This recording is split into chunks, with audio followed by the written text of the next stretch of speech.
In 47 seconds, everything changed. It was at that precise moment, in this tense Senate chamber, that history took an unexpected turn. The cameras were fixed on Kash Patel, former advisor to Donald Trump, as the heavy silence thickened.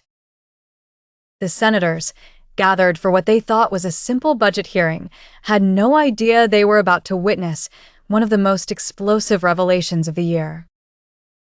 Opposite him, Senator Patty Murray, relentless, was asking her questions with surgical precision. Every word she uttered seemed to dig a little deeper into Patel's political grave. Behind her apparent calm, she was preparing her strike, a series of figures, a classified budget document, and a phrase that would shake Congress. Mr. Patel, can you confirm or deny that $8.7 million have gone missing from the funds intended for post-pandemic reconstruction? The question fell like a guillotine. Faces froze, cameras zoomed in, and Patel, caught off guard, managed a nervous smile. I'm not sure about that figure, he replied. 4 seconds later, Murray brandished the evidence. A report from the Senate Budget Office, signed by Patel himself. In the room, a murmur rose. Van Hollen, witnessing the scene, leaned towards his assistant and whispered, "It's over for him." The scandal had just erupted. In 47 seconds, everything Patel had built was collapsing, and all eyes turned to a single question: how could $8.7 million have disappeared without a trace? The countdown had just begun. The silence that followed was more deafening than the shock itself. Kash Patel, usually so confident, stared at the table in front of him, his eyes vacant, his jaw clenched. Patty Murray remained still, waiting for a reaction, a word, a defense, anything. But nothing came. This silence, lasting barely a few seconds, was captured by all the cameras present. It crossed screens, spreading live on news channels, on social media, in the corridors of power. In an instant, Patel was no longer the loyal advisor, but the man who could no longer respond. His "I'm not sure about that figure" transformed into a symbol of uncertainty, a disguised admission. Behind him, Van Hollen stared at him, his gaze heavy with disappointment and calculation. He knew this moment would redefine what was to come. The press would seize the matter, allies would fall silent, and opponents would strike hard. Murray finally broke the silence. "Mr. Patel," she said calmly, "this report bears your signature. You cannot ignore $8.7 million. Where has it gone?" Her voice did not tremble. It carried the cold assurance of someone who already knew the answer. Patel looked up, lost. His lips parted, but no sound emerged. The cameras captured every second of his distress. The networks ignited. Hashtag Patel scandal, hashtag 8.7 million, hashtag Murray exposed. Notifications flooded in. Journalists were already drafting their analyses. The fall of Patel, the man who knew nothing. Behind the scenes, Bondi, his political ally, received endless calls. "Deactivate your accounts, turn off comments," advised one aide. The next morning, the entire country woke up to a new headline: the Phantom Report. Newspapers, news channels, social media, all had seized upon this mysterious leak that Patty Murray had brandished the day before. This 27-page document, signed by Kash Patel, detailed a series of obscure transactions linked to a post-pandemic relief fund. $8.7 million was listed, transferred to a shell company based in Wilmington, Delaware, under the name Bondi Consulting Group. The connection to Senator Bondi was still unclear, but the scent of scandal was already spreading. In Van Hollen's offices, a carefully orchestrated political response was being prepared. "This is no longer a matter of numbers, it's a matter of trust," he declared to his advisors. The people deserve to know what has been done with their money. Meanwhile, Patel remained invisible. No public appearances, no statements. His lawyers were trying to contain the media firestorm, but each attempt only fanned the flames. Investigative journalist Jacob Ellis received an anonymous message containing 3 additional pages of the original report. These pages, missing from the published version, referred to a special budget approved by the previous administration. It was a bombshell. Everything indicated that Patel was not acting alone. In the corridors of Washington, whispers grew louder. Who else was involved? Bondi? Trump? Or even higher-ups? Murray, for her part, wore a discreet smile. She knew she had struck gold. This was no longer just a budget hearing. It was the beginning of a power struggle. 3 days after the report was revealed, Pam Bondi's face finally appeared on screens. Her appearance was no coincidence. Her party's advisors had organized this press conference in a sober, almost solemn setting, hoping to calm the waves of outrage. With a spotlight on her, Bondi took a deep breath. Her tone, initially firm, trembled at times. "I have nothing to hide," she began, staring at the packed room of journalists. Behind her apparent confidence, fear was palpable. The evidence, now public, directly linked her consulting firm to several payments made from the fund overseen by Patel. Journalists pressed her with questions. "Ms. Bondi, can you confirm the existence of these transfers?" "Ms. Bondi, your name appears on an internal memo dated March 3, 2021. How do you explain that?" She tried to maintain control. "I have never taken a dime from these funds. These are coordinated political attacks." But tension rose when a reporter cited a note signed by her, authorizing a temporary reallocation of resources. The atmosphere became electric. In an adjacent room, Van Hollen watched the scene live, arms crossed. Beside him, his advisor whispered, "She's sinking." Indeed, every denial from Bondi seemed to confirm her involvement a little more. The more she spoke, the more the truth crumbled. A few minutes before the end, a journalist asked the fatal question, "Have you communicated directly with Kash Patel after February 15th, the date of the first suspicious transaction?" Bondi hesitated, then replied, "Yes, but only for administrative reasons." That was enough. Cameras captured the micro-tremor in her voice. Political analysts seized on it immediately. "She's lying," declared an expert live. That evening, news channels replayed her hesitations, her evasive glances, her rapid breathing. What she hoped would be a defense turned into an implicit confession. In the hours that followed, a cryptic message circulated in journalistic circles. "Bondi hasn't said everything. Follow the email trail." The scandal had just taken on a new dimension, and while Washington buzzed, somewhere, Kash Patel was preparing his return. 4 days after Bondi's press conference, Washington held its breath. It was said that Kash Patel was finally going to speak. The man whom the entire country accused of embezzlement, manipulation, and complicit silence had agreed to an exclusive interview on Newsfront Live. The studios were packed, the lights dimmed, the cameras ready. Star journalist Eric Danner was not going to hold back. When Patel entered, dressed in a dark suit, the gravity of the moment was immediately palpable. Paler than usual, with dark circles under his eyes, he knew that every word could absolve or condemn him. Danner welcomed him bluntly. "Mr. Patel, the nation wants to know. Did you steal those $8.7 million?"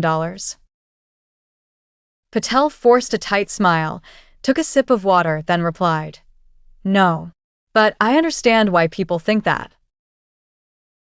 His tone was calm, calculated.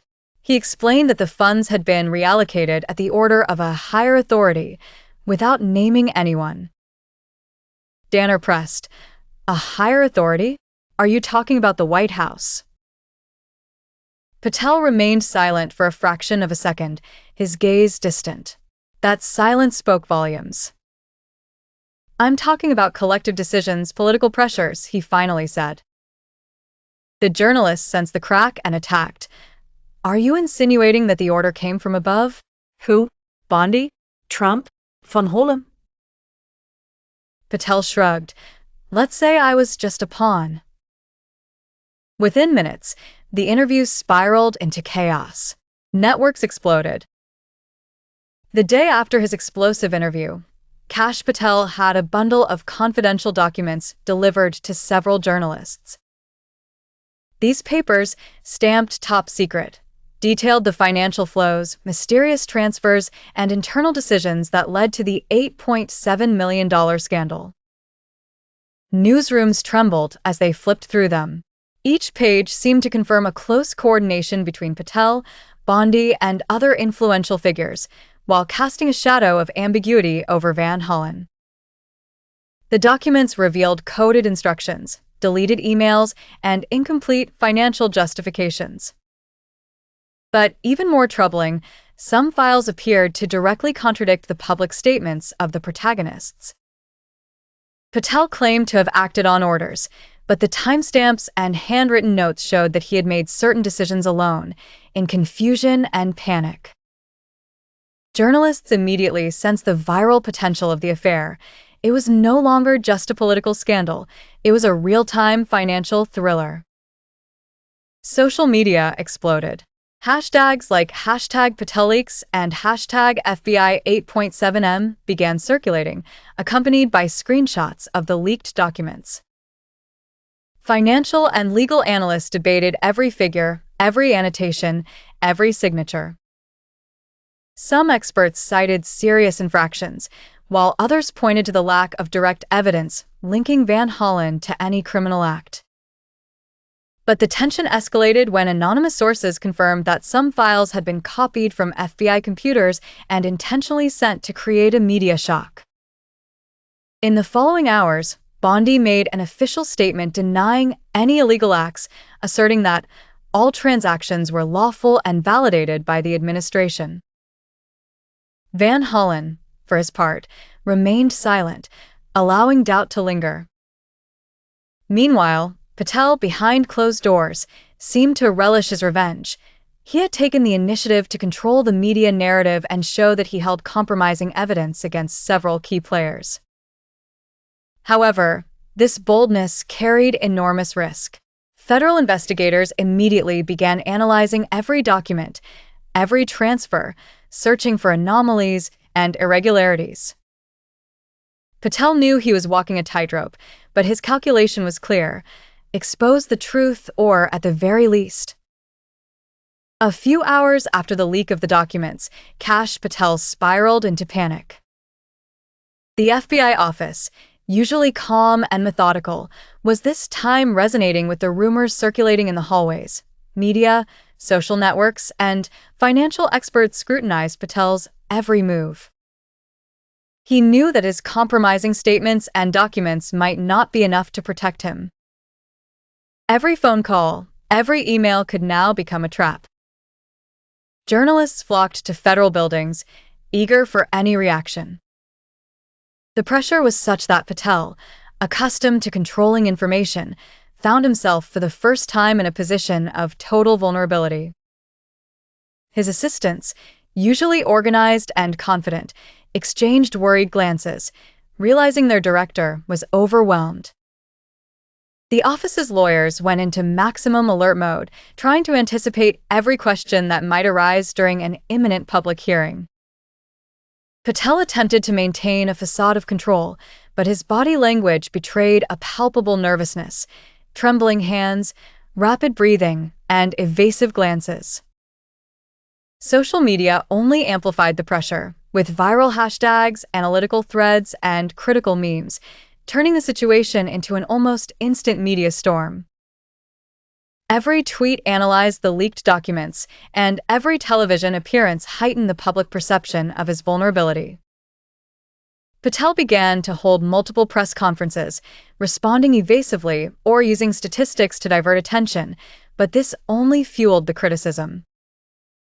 His former political allies now hesitated to support him publicly, fearing association with a scandal that was gaining national prominence. Anonymous sources revealed that Patel was even considering resigning to avoid an even larger scandal, but his pride and survival instinct prevented him from taking that step immediately. The media seized on every detail: inconsistencies in his statements, delays in document submissions, and alleged ties to Bondi and Van Hollen. The hearing before Congress was a decisive moment. Patel entered the room with a mix of calculated arrogance and palpable nervousness. Journalists, already armed with phones and cameras, captured every movement, every expression. Senator Patty Murray, known for her precision and uncompromising stance, opened the hearing with the question that would upset the balance: where's the FBI's 2026 budget? Patel, despite weeks of preparation, stammered, "It is being finalized, ma'am." This simple admission provoked an electric silence. One of the most powerful and secure agencies in the country had not even prepared its annual budget. Tension rose as Murray continued, asking for specific details about lost employees, the effects of budget cuts, and implications for national security. Patel tried to divert attention with statistics, but his answers were incoherent and contradictory, revealing his inability to manage the agency. The public, journalists, and senators immediately felt the extent of the chaos. The confrontation went viral, with clips broadcast across all digital platforms. Every phrase from Patel was dissected, every hesitation analyzed, every lie or contradiction exposed. Murray, with remarkable mastery, dismantled Patel's claims point by point, revealing that his decisions could compromise national security and trust in the FBI. Journalists and political analysts praised her performance, while Patel sank into confusion and panic. It was the moment when his career truly began to collapse. As the hearing progressed, explosive revelations emerged. Patel had not only failed to prepare the budget, but he had also ordered punitive measures against agents investigating January 6th. His decisions, now public, raised questions about the politicization of the FBI and the use of the Bureau as a tool for political vengeance. Internal documents showed that dozens of agents and analysts had been reassigned or placed on administrative leave. Murray condemned these purges, emphasizing that national security could not be compromised by partisan considerations. The media broadcasted the evidence, provoking a national outcry. Patel attempted to defend himself by arguing that everything was in accordance with the law and ethical rules, but his explanations seemed weak and incoherent. Reactions were swift. Groups of agents and professional associations issued statements disapproving of his leadership. His public image was irreparably tarnished, and calls for his resignation echoed across the country. Patel's resignation was inevitable. On March 15, 2025, after 42 days of media and political chaos, he submitted his resignation letter, blaming the politicized Congress and the deep state for his inability to fulfill his duties. The truth, however, was simpler. His incompetence, lack of preparation, and impulsive decisions had led to his downfall. The acting agent, Sarah Chun, took over, correcting mistakes and finally preparing the budget that Patel had never presented. Trust in the FBI began to be restored, and the careers of purged agents were gradually reinstated. The case had a lasting impact on federal politics. Leaders realized that competence and preparation outweigh ideology or personal loyalty. Murray became a symbol of accountability and vigilance, demonstrating that a simple yet precise question could reveal the flaws of an entire system. The lesson was clear: transparency, preparation, and competence are essential to protect national security and the functioning of a vital institution like the FBI. Patel, for his part, would be remembered as a dramatic example of what happens when politics and incompetence combine at the head of a strategic agency.